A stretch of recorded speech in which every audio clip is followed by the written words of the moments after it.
தேவனே, இன்று என்னை உருமாற்றும். மே மாதம் 27ஆம் தேதி.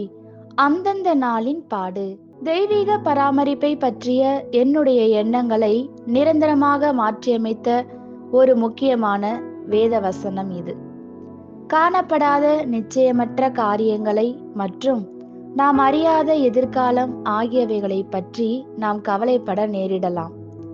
ஆனால் இவைகளை எப்படி மேற்கொள்வது என்பதை பற்றி ஒரு சிறப்பான வெளிப்பாட்டை கிறிஸ்து இயேசுவை தவிர வேறு யாரும் கொடுக்கவில்லை. அவர் மரித்தோரின் தேவன் அல்ல, ஜீவனுள்ளோரின் தேவன். அவர் இந்த வேளையின் தேவனாய் இருக்கிறார். தேவன் எப்பொழுதுமே நிகழ்காலத்தின் தேவனாகவே தன்னை வெளிப்படுத்தி இருக்கிறார். கிறிஸ்துவை விசுவாசிக்கும் ஒருவர் நாளைய தினத்தை பற்றி கவலைப்பட தேவையில்லை. ஏனென்றால் நாளைய தினம் தன்னை பற்றி கவலைப்படும். தேவனுடைய பார்வையில் உயிரற்றவைகள் என்று ஒன்றுமே கிடையாது.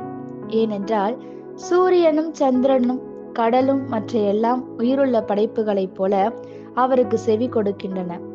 அதே போல நாளைய தினமும் தேவனுடைய அழைப்புக்கு கீழ்ப்படிந்து அவர் பிள்ளைகளின் எல்லா தேவைகளையும் சந்தித்து அவர்களை போஷிக்கிறது. சற்று யோசனை செய்து பாருங்களேன். என்னுடைய நாளைய தினம் என் வாழ்க்கைக்குள் வருவதற்கு முன்னால் அது பிதாவின் பிரசன்னத்தில் இருக்கிறது. அவர் மறுநாளைக்கு எனக்கு கொடுக்கப்பட வேண்டிய தேவைகளை எல்லாவற்றையும் அதனிடம் கட்டளையிடுவார்.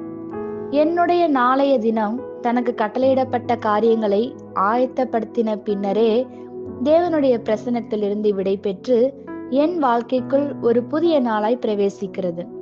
இது என்ன ஆச்சரியம்! இந்த நாள் பிறந்திருக்கிறதின் காரணம் உங்கள் தேவைகள் யாவும் தேவனால் சந்திக்கப்படும் என்பதே. ஆமேன். இந்த வார்த்தைகளினால் நீங்கள் ஆசீர்வதிக்கப்பட்டீர்கள் என்று நாங்கள் நம்புகிறோம்.